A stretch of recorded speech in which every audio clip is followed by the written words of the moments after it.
టీవీ5's brand new show business breakfast షోకి స్వాగతం. Global cues చూస్తే ఈ ఉదయం మిక్స్డ్గా కనిపిస్తున్నాయి. నిక్కీ స్వల్ప లాభంతో ట్రేడ్ అవుతుంటే కోస్పీ కావచ్చు, హ్యాంగ్సెంగ్ కావచ్చు, ఇటువంటి ఇండిసెస్ స్వల్ప నష్టాల్లో ట్రేడ్ అవుతున్నాయి. షాంఘై మాత్రం యాజ్ యూజువల్ స్ట్రాంగ్గా ట్రేడ్ అవుతుంది. పిఎంఐ డేటా ఇచ్చిన ప్రోత్సాహంతో నిన్న కూడా షాంఘై మార్కెట్ చాలా స్ట్రాంగ్గా క్లోజ్ కావడం చూసాం. ఇవాళ కూడా అదే లాభాలు కొనసాగుతున్నాయి. ఇక ఎస్ఎక్స్ నిఫ్టీ ఒక ఫ్లాటిష్ ఓపెనింగ్ను సూచిస్తుంది. ఇవాళ అత్యంత కీలకమైన ఆర్బీఐ మానిటరీ పాలసీకి మార్కెట్స్ సిద్ధమవుతున్నాయి. ఆర్బీఐ మానిటరీ పాలసీలో గవర్నర్ రఘురామ్ రాజన్ ఎటువంటి వడ్డీ రేట్ల తగ్గింపును ప్రకటిస్తారు? 0.25% లేదా అందరినీ పాజిటివ్ సర్ప్రైజ్ ఇస్తూ 0.5% తగ్గిస్తారా? ఇది ప్రస్తుతం అందరూ ఎదురు చూస్తున్న అంశం. ఎక్కువ మంది ఊహిస్తుంది మాత్రం 0.25% కట్ ఉండొచ్చు వడ్డీ రేట్ల తగ్గింపులు అనేది. అలాగే ఎటువంటి కామెంటరీని ఆయన ఇస్తారు రాబోయే కాలానికి సంబంధించి అన్న అంశాన్ని కూడా మార్కెట్స్ నిశ్చితంగా గమనిస్తున్నాయి. ఈ నేపథ్యంలో నిన్న కూడా మనం చూసాం మార్కెట్స్ ఫ్లాట్గా క్లోజ్ అయ్యాయి. ఆర్బీఐ మీటింగ్ ముందు ఉండే ఒక నర్వస్నెస్ మార్కెట్స్లో మనకు కనిపించింది. రోజంతా కూడా కొంత వోల్టైల్గా ట్రేడ్ అయ్యి ఫ్లాట్గా క్లోజ్ కావడం చూసాం. సన్ ఫార్మా లాంటి స్టాక్స్లో కొంత మనం నెగిటివ్ ట్రెండ్తో మార్కెట్స్ ఇండిసెస్ పరంగా మనకు నష్టపోవడం చూసాం. సో స్టాక్ మార్కెట్ ఉత్థాన పతనాలు దేశంలో ఉన్న ధనికుల జాబితా మీద మనకు చెప్పుకోదగిన ప్రభావం చూపిస్తూ ఉంటాయి. నిన్న సడన్గా అప్పటిదాకా దేశంలోనే టాప్ బిలియనర్ అత్యంత సంపన్నుడిగా వెలుగొందిన Dilip Sanghvi Sun Pharma group అధినేత నిన్న సెకండ్ ప్లేస్కి వెళ్ళిపోయారు. నిన్న అనూహ్యంగా రిలయన్స్ షేర్లు పుంజుకోవడం, అలాగే సన్ ఫార్మా షేర్లు వెనుకంజ వేయడం, ఈ రెండు కారణాలతో 1 and 2 ప్లేసెస్ తారుమారయ్యాయి. సో సన్ ఫార్మా అధినేత దిలీప్ సాంఘ్వి మార్కెట్ క్యాపిటలైజేషన్, మార్కెట్లో ఆయనకున్న షేర్ల విలువ $20.3 బిలియన్ నుంచి ఫ్రైడే ఉన్న $20.3 బిలియన్ స్థాయి నుంచి నిన్న $18.8 బిలియన్ పడిపోయింది. సో ఆల్మోస్ట్ $1.5 బిలియన్ ఆయన వెల్త్ తగ్గిపోవడంతో ముఖేష్ అంబానీ కంటే వెనుకబడ్డారు. ముఖేష్ అంబానీ మార్కెట్ సంపద, ఆయనకున్న మార్కెట్ క్యాపిటలైజేషన్ విలువ $21.2 బిలియన్. సో ఇద్దరికి మధ్య ఆల్మోస్ట్ $3 బిలియన్ వ్యత్యాసం కనిపిస్తోంది. సో సన్ ఫార్మా షేర్స్ నిన్న $878 పడిపోయి మార్చ్ క్వార్టర్ రిజల్ట్ ప్రభావంగా చాలా వీక్ గా క్లోజ్ కావడం చూసాం. అలాగే రిలయన్స్ సంబంధించి షేల్ గ్యాస్ అసెట్స్ అమ్మింది యుఎస్ లో ఉన్న వార్తలతో రిలయన్స్ షేర్ ప్రైస్ పెరగడం చూసాం. ఈ రెండు ఫలితాల ప్రభావంగా ధనికుల జాబితాలో మార్పులు చోటు చేసుకున్నాయి. అఫ్కోర్స్ ఇది మనకేం సంబంధం లేని విషయం, వాళ్ళిద్దరి వ్యవహారం అనుకోండి, but still it is interesting to know. అలాగే మ్యూచువల్ ఫండ్స్ సంబంధించి కూడా కొన్ని ఇంట్రెస్టింగ్ వార్తలు ఉన్నాయి. వాటి గురించి చర్చించే ముందుగా మ్యాగీ మనందరికీ తెలిసిందే 2 minute నూడిల్స్ అంటారు. సో 2 నిమిషాల్లో చకచక నూడిల్స్ తయారు చేసుకొని తినేందుకు అనువుగా ఉన్నాయనుకునే మ్యాగీ నూడిల్స్ ఇప్పుడు బాబోయే మ్యాగీ నూడిల్స్ అన్న పరిస్థితికి వచ్చేసినాయి. ఎందుకంటే మ్యాగీ నూడిల్స్లో పరిమితికి మించి సీసం, లెడ్ అంటాం మనం ఇంగ్లీష్లో, సీసం ఉంది. ఇది 7 రెట్లు పరిమితి, ఏదైతే లిమిట్ను FDA food and drug administration నిర్దేశిస్తుందో దానికంటే 7 రెట్లు అధికంగా ఉంది అన్న వార్తలు వచ్చాయి. దీంతో ఇప్పుడు మ్యాగీ నూడిల్స్ తినాలంటేనే భయం గొలిపే పరిస్థితి. ఉత్తరప్రదేశ్లో ఇప్పటికే అక్కడ రాష్ట్ర ప్రభుత్వం మీరు మ్యాగీ నూడిల్స్ అమ్మద్దు, ఇక్కడ ఉన్న మార్కెట్లో ఉన్న ప్యాకెట్లన్నింటినీ వెనక్కి తీసేసుకోండి అంటూ కంపెనీకి ఒక నోటీస్ ఇవ్వడం జరిగింది. ఇదే పరిస్థితి ఇతర రాష్ట్రాల్లో కూడా జరుగుతోంది. సో ఇప్పుడు ఇతర రాష్ట్రాలన్నీ కూడా మ్యాగీ నూడిల్స్ను ఏం చేయాలి, ఇందులో పరిమితికి మించి ఒక MSG అనే ఒక కెమికల్ ఉంటుంది, ఇది ప్రిజర్వేటివ్గా వాడతారు దీన్ని, అలాగే లెడ్, ఈ రెండు పరిమితికి మించి ఉన్నాయి. దీనివల్ల మానవ శరీరంపై రకరకాల దుష్ఫలితాలు ఉంటాయన్న హెచ్చరికలు వస్తున్నాయి. సో చాలా కేర్ఫుల్గా ఉండాలి. మ్యాగీ నూడిల్స్ ప్రస్తుతానికి తింటాం మానేస్తే బెటర్ ఏమో ఆలోచించండి. ఇట్స్ ఎ క్విక్ స్నాక్, 2 నిమిషాల్లో టక్మని చేసేసుకుని ఇవ్వటం పిల్లలు కూడా బాగా ఇష్టపడుతూ ఉంటారు. కాకపోతే దీనికి సంబంధించి రకరకాల కన్సర్న్స్ మార్కెట్లో వ్యక్తం అవుతున్నాయి. ఇప్పుడు ఇవి ఒకవేళ నిజమైతే, వాస్తవం అయితే మ్యాగీ నూడిల్స్ దూరంగా ఉండడం, పూర్తిగా దూరంగా ఉండడం మంచిది. లేదు ఇందులో వాస్తవం లేదు అని తేలితే అప్పుడే మళ్ళీ వాటి జోలికి వెళ్ళవచ్చు. మార్కెట్స్ పరిస్థితి గురించి మాట్లాడేందుకు ఎన్ఎస్ సిద్ధంగా ఉన్నారు మనతో. సో ఇవాళ ఆర్బీఐ పాలసీ నేపథ్యంలో 11 గంటల ప్రాంతంలో ఆర్బీఐ పాలసీ వస్తుంది. ఈలోగా ఓపెనింగ్ ట్రేడ్లో ఎటువంటి పొజిషన్స్ తీసుకోవడానికి మీరు సజెస్ట్ చేస్తారు? నిన్న మార్కెట్ ట్రెండ్ చూస్తే కనుక కొంచెం కాషియస్ గా క్లోజ్ అయింది. కొంచెం ఇవాళ ఆర్బీఐ క్రెడిట్ పాలసీ వచ్చే వరకు మార్కెట్ లో కూడా ఈ కాషియస్ ట్రెండ్ అనేది కంటిన్యూ అయ్యే అవకాశం కనిపిస్తుంది. 8400 ఒకసారి పరీక్షించే అవకాశం కనిపిస్తుంది. 8400 8450 మధ్య ఈ యొక్క 20-30 పాయింట్స్ నేరో బ్యాండ్ లో ఇవాళ ఓపెనింగ్ లో మూవ్ అయ్యే అవకాశం కనిపిస్తుంది. I think RBI credit policy వచ్చే వరకు పెద్ద ఏం మార్క్ ఉండదు. ఇదే కొంచెం పెద్ద ఏమి మూవ్మెంట్ కూడా ఉండే అవకాశాలు కనిపించట్లేదు. సో ఆర్బీఐ క్రెడిట్ పాలసీ వచ్చే వరకు ఒక ట్రేడింగ్ ఆపర్చునిటీ వచ్చే అవకాశాలు ఏమీ కనిపించట్లేదు. ఎందుకంటే నిన్న market middle of the days range లో అంటే కొంచెం ఇండెసిసివ్ గా క్లోజ్ అయింది కాబట్టి ఒకవేళ ఆర్బీఐ క్రెడిట్ పాలసీ వచ్చిన తర్వాత మార్కెట్ ఏమాత్రం 8450 పైన కనుక కాసేపు ట్రేడ్ అయిందంటే కనుక ఎండే లాంగ్ పొజిషన్ తీసుకోవచ్చు. ఆ తర్వాత 8500 బ్రేక్ అవుతుందో లేదా అని చూడాలి. ఒకవేళ కనుక మార్కెట్ ఇవాళ 8500 కనుక బ్రేక్ అయిందంటే కనుక ఇంకా ఫర్దర్ గా కూడా లాంగ్ పొజిషన్ తీసుకోవచ్చు. ఫ్రంట్ లైన్ స్టాక్స్ లో ముఖ్యంగా బ్యాంక్ స్టాక్స్ లో ఎస్ బ్యాంక్ లో కానీ కోటక్ లో కానీ ఐసిఐసిఐ యాక్సిస్ లో తీసుకోవచ్చు. అలాగే కొంచెం ఫార్మా స్టాక్స్ అన్ని కూడా కొంచెం ఒక రీబౌండ్ అయ్యే అవకాశాలు కనిపిస్తుంది. అలా కాకుండా ఆర్బీఐ క్రెడిట్ పాలసీ వచ్చిన తర్వాత 11 తర్వాత ఒకవేళ మార్కెట్ 8400 కనుక బ్రేక్ అయిందంటే మటుకు ఒక ఫర్దర్ గా ఒక షార్ట్ టర్మ్ కరెక్షన్ వచ్చే అవకాశం ఉంది. అప్పుడు 8400 బ్రేక్ అయ్యి మార్కెట్ కొంచెం నెగటివ్ గా రియాక్ట్ అయిందంటే మటుకు అప్పుడు బాగా రిస్కీ ట్రేడర్స్ స్పెక్యులేషన్ చేసేవాళ్ళు కొంచెం అఫోర్డ్ చేసేవాళ్ళు ట్రేడర్స్ కొంచెం షార్ట్ పొజిషన్ తీసుకుని స్ట్రిక్ట్ గా 8400 పైన స్టాప్ లాస్ అనేది పెట్టడం ముఖ్యము. సో ఆర్బీఐ క్రెడిట్ పాలసీలో కొన్నిసార్లు సర్ప్రైజెస్ కూడా రావచ్చు. ఎటువంటి సర్ప్రైజెస్ వస్తుందో మనం ముందే ఊహించడం కూడా కష్టమే కాబట్టి ఇంకొక 1 or 2 hours వెయిట్ చేయడమే కొంచెం మంచిది. అప్పటివరకు న్యూట్రల్ గా ఉంటేనే మంచిది traders. So on the whole market కొంచెం పాజిటివ్ గానే ఉంది. టెక్నికల్ గా 8500 ఇందాక చెప్పినట్టు బ్రేక్ అయితే కనుక ఫర్దర్ గా లాంగ్ అప్పటి వరకు లాంగ్స్ కొంచెం అవాయిడ్ చేయడం మంచిది. సో ఇవాళ మంగళవారం అందరికీ తెలిసిందే మ్యూచువల్ ఫండ్ డే మన బిజినెస్ బ్రేక్ఫాస్ట్ షోకి సంబంధించి. సో ఇవాళ మంగళవారమే మరొక చారిత్రాత్మక సంఘటన కూడా చోటు చేసుకుంది. హెచ్డిఎఫ్సి ఈక్విటీ ఫండ్ 20 సంవత్సరాలైంది కదా సరిగ్గా ఇవాళకి ఈ స్కీమ్ ను లాంచ్ చేసి. సో 20 సంవత్సరాల సుదీర్ఘ చరిత్ర ఉన్న మ్యూచువల్ ఫండ్ స్కీమ్స్ మన దేశంలో చాలా తక్కువ. వాటిలో హెచ్డిఎఫ్సి ఈక్విటీ ఫండ్ కూడా ఒకటి. సో ఈ ఫండ్ చాలా ఎక్స్ట్రాడినరీ రిజల్ట్స్ ఇచ్చింది. హెచ్డిఎఫ్సి ఈక్విటీ ఫండ్ ఈ ఫండ్ కనుక ఒకవేళ 20 సంవత్సరాల నుంచి ఎవరైనా క్రమం తప్పకుండా ఈ స్కీమ్ లో ఇన్వెస్ట్ చేస్తూ ఉంటే నెలకి 2000 రూపాయల చొప్పున 20 సంవత్సరాలు ఇన్వెస్ట్ చేస్తూ ఉంటే అంటే సంవత్సరానికి 24,000 రూపాయలు 20 సంవత్సరాల్లో సుమారుగా 4.8 లక్షల రూపాయలు కనుక ఎవరైనా ఇన్వెస్ట్ చేస్తుంటే వాళ్ళకి ఈ పాటికి అందిన మొత్తం ఇప్పుడు ఆ ఇన్వెస్ట్మెంట్ విలువ ₹1,00,00,000. సో మనం ఎప్పటికప్పుడు మార్కెట్లో ఇటువంటి మ్యాజిక్స్ చూస్తూ ఉంటాం, మ్యాజికల్ ఫిగర్స్ అంటాం. ఎవరైనా నిజంగా ఇన్వెస్ట్ చేస్తామా లేదా అన్నది పక్కన పెడితే ఇన్వెస్ట్ చేసిన వాళ్ళకి మాత్రం ఇలా క్రమం తప్పకుండా ఇన్వెస్ట్ చేసిన వాళ్ళకి మాత్రం హెచ్డిఎఫ్సి ఈక్విటీ ఫండ్ లో చాలా ఎక్స్ట్రాడినరీ రిజల్ట్స్ వచ్చాయి. లాస్ట్ 20 years లో 18 సంవత్సరాలు ఈ స్కీమ్ పాజిటివ్ రిటర్న్స్ ఇచ్చింది. ఒక 2 సంవత్సరాలు మాత్రమే నెగటివ్ రిటర్న్స్ వచ్చాయి. అలాగే మినిమం ఎంత రిటర్న్ ఇచ్చింది అన్న అంకె ఒకసారి చూస్తే 1997 లో లీస్ట్ రిటర్న్ ఇచ్చింది. 22.6% రిటర్న్ ఇచ్చింది పాజిటివ్ రిటర్న్స్ ఇచ్చిన సంవత్సరాల్లో. అలాగే 1999 లో హైయెస్ట్ రిటర్న్ 156% రిటర్న్ ఇచ్చింది. ఆ ఒక్క ఏడాదిలోనే స్కీమ్ ఎన్ఏవి 156% పెరిగిందనమాట. అలాగే 2014లో చూస్తే 54% వరకు ఈ స్కీమ్ రిటర్న్ ఇచ్చింది. Highest in the last 5 years. So 2009 నుంచి 14 వరకు చూస్తే 14 లో హైయెస్ట్ రిటర్న్ ఇచ్చింది అరౌండ్ 54%. సో ఇంత చక్కటి ట్రాక్ రికార్డ్ ఉన్న స్కీమ్ గా హెచ్డిఎఫ్సి ఈక్విటీ ఫండ్ కి గుర్తింపు ఉంది. So let us wish all the best to HDFC equity fund and it's investors. So ఇక ఇటువంటి మ్యూచువల్ ఫండ్ పథకాలపై మాట్లాడేందుకు మనతో పర్సనల్ ఫైనాన్స్ ఎక్స్పర్ట్ బాలరాజ్ గారు సిద్ధంగా ఉన్నారు. సో బాలరాజ్ గారు, equity fund HDFC equity fund 20 సంవత్సరాల ఘన చరిత్ర ఉన్న స్కీమ్ ఇది. అవునండి. సో మీ ఎరికలో ఇటువంటి స్కీమ్ లో ఇన్వెస్ట్ చేసిన వాళ్ళు ఎవరైనా ఉన్నారా? ₹1,00,00,000 సంపాదించిన వాళ్ళు ఎవరైనా ఉన్నారా? లేదండి, నేను 20 years నుంచి అయితే I'm not in the profession. So definitely I'm in the profession from last 10 years.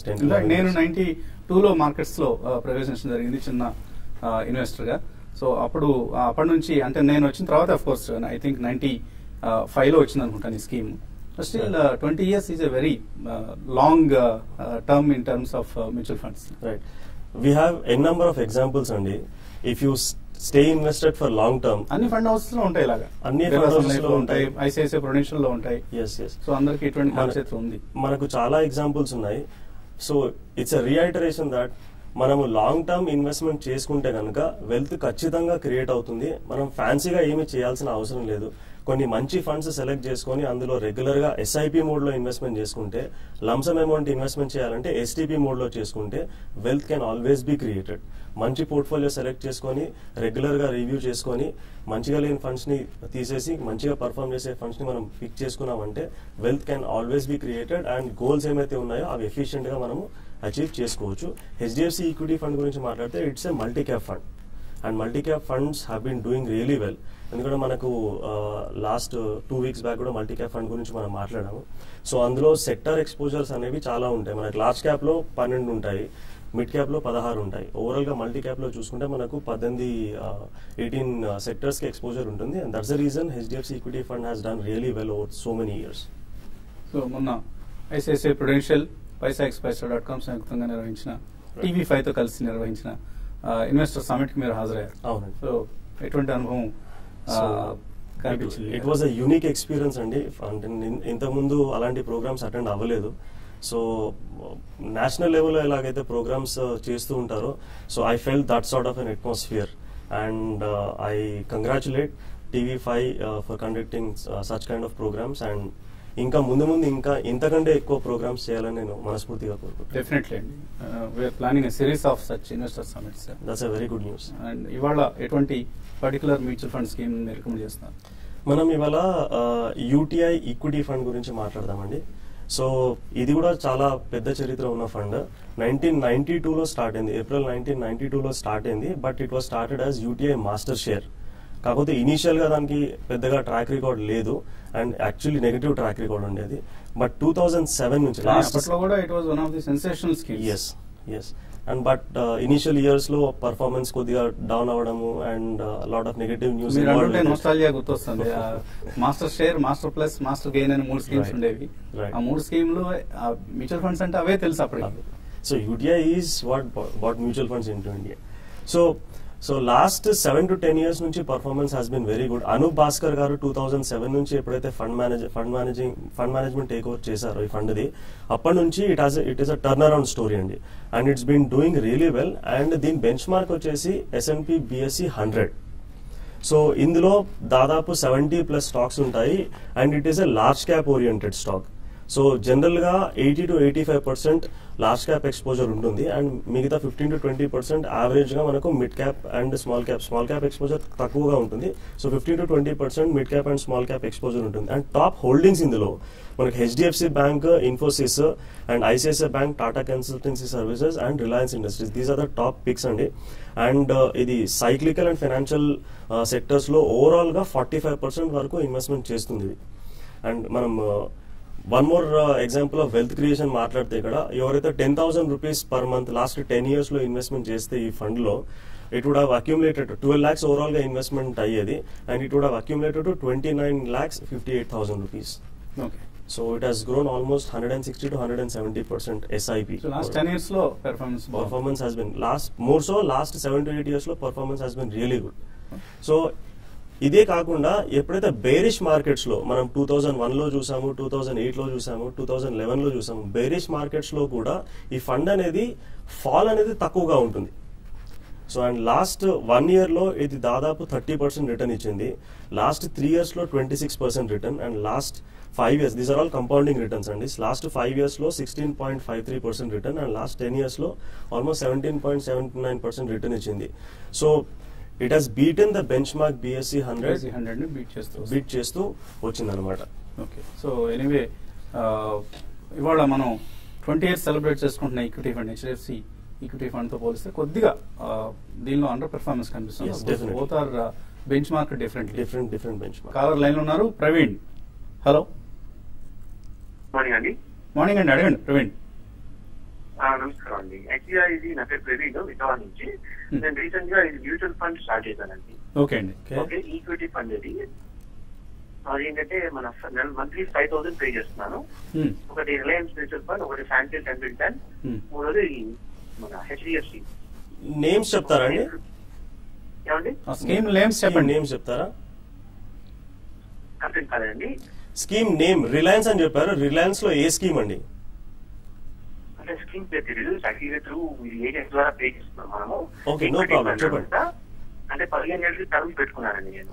15 years term. 10-15 years పెట్టాను. Okay so okay voice break అవుతోంది, మీకు కొంచెం మొబైల్ కనెక్టివిటీ సరిగా ఉన్నట్లేదు. ప్రశ్న, మీ సందేహం ఏంటి ఇంతకీ? ఏమండి మీ సమస్య ఏంటి? 3 స్కీమ్లు అన్నారు, ఇన్వెస్ట్ చేస్తున్నారు, ఏంటి మీ సందేహం? అవునండి, అంటే 5 years కలిపి నేను 3 స్పాట్స్ పెట్టాను.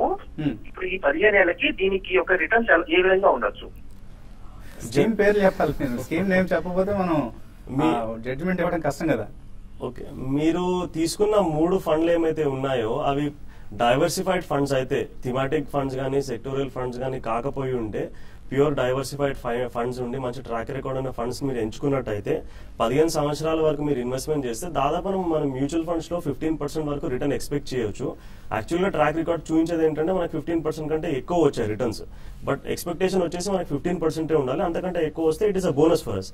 మీరు 15 years కనుక ఇట్లాగే కంటిన్యూ చేస్తే ఆఫ్టర్ 15 years దాదాపు 28.54 lakhs మీకు అక్యుములేట్ అవడానికి ఛాన్స్ ఉంటుందండి. సో ఇందాక మనం అనుకున్న హెచ్డిఎఫ్సి ఫండ్ లో ఇది 5,000 ఒక ఫండ్ ఇది. సో 3 ఫండ్స్ మీరు ఎంచుకున్నారు కాబట్టి దాదాపు 80 lakhs వరకు అక్యుములేట్ అవడానికి ఛాన్స్ ఉంటుంది. 80 lakhs ఛాన్స్. కానీ ఇదంతా కూడా మనం ఏదో ఒకే గాల్లో చెప్పడం అండి, మీకు ఎగ్జాక్ట్ నేమ్స్ చెప్పాలి. స్కీమ్లు మీరు ఫోన్ చేసే ముందు మీ దగ్గర ఉన్న స్కీమ్ పేరేంటి అనేది తెలుసుకొని చెప్తే సరిగ్గా సమాధానం చెప్పడానికి ఆస్కారం ఉంటుంది. ఇందాక మనం అనుకున్న హెచ్డిఎఫ్సి ఈక్విటీ ఫండ్ తీసుకుంటే 20 years లో ప్రతి ఏడాది యాన్యువల్ కాంపౌండెడ్ యాన్యువల్ రిటర్న్ చూస్తే మనకి 20% ఉంది. So this is one of the most successful schemes in the market. 4.8 lakhs invested has become 1 crore. It's a huge amount. Huge amount. Even ఒకవేళ నెల 2,000 చొప్పున ఇన్వెస్ట్ అయిపోయినా ఆ సంవత్సరం అంటే లాంచ్ చేసిన సంవత్సరంలో 10,000 రూపాయలు ఇన్వెస్ట్ చేస్తుంటే అది కూడా ఈ పాటికి 4.7 lakhs అయ్యేది. It's a very huge amount. So phenomenal return అండి. కడప నుంచి రవి లైన్ లో ఉన్నారు. హలో హలో, అడగండి రవి. హలో, గుడ్ మార్నింగ్ అండి. గుడ్ మార్నింగ్, అడగండి. నేను లాస్ట్ 6 months నుంచి 8 మ్యూచువల్ ఫండ్స్ లో ఇన్వెస్ట్ చేస్తున్నానండి. ఏ ఫండ్ అన్నారు? 8 టోటల్ 8 మ్యూచువల్ ఫండ్స్ లో ఇన్వెస్ట్ చేస్తున్నాను. 8 మ్యూచువల్ ఫండ్స్. పేరు కూడా చెప్పండి వీలైతే. ఒకటి బిర్లా సన్ లైఫ్ టాప్ 100 అండి. ఓకే. ఇంకోటి యూటీఐ ఆపర్చునిటీస్ ఫండ్. ఓకే. ఒకటి ఫ్రాంక్లిన్ ప్రైమా ప్లస్. ఓకే. ఒకటి Reliance equity opportunities fund. Okay. ఇంకోటి Birla Sun Life equity fund. Okay. ఇప్పుడు మీకు చెప్పిన ఈ 5 ఫండ్లు లాస్ట్ 6 months నుంచి ఏమీ గ్రోత్ లేదండి అసలు. అంటే నేను ఎంత ఇన్వెస్ట్ చేశానో అంతే ఉంది ప్రెసెంట్. ఓకే. వీటిని రివ్యూ చేసుకుని వేరే ఫండ్స్ లోకి వెళ్ళాలా, వీటిలోనే కంటిన్యూ చేయొచ్చా? లేదండి, మీరు చాలా మంచి ఫండ్స్ ఎంచుకున్నారు. లాస్ట్ 6 months నుంచి గ్రోత్ లేదు. ఎందుకు అని అంటే మనకు జనవరిలో దాదాపు 29,000 వరకు ఇండెక్స్ లెవెల్ ఉండేది. ఇప్పుడు 27,500 దగ్గరలో ఉన్నాం మనము. అంటే దాదాపు సెన్సెక్సే మనకు దాదాపు ఒక 5 to 6% కరెక్ట్ అయింది. So 6 months is a very short time. మీరు రీసెంట్ గా స్టార్ట్ చేస్తే కనుక ఎవ్రీ 1 year రివ్యూ చేసుకోవాలి. సో మీరు తీసుకున్న ఫండ్స్ అన్ని కూడా మంచిగానే పర్ఫార్మ్ చేస్తున్నాయి.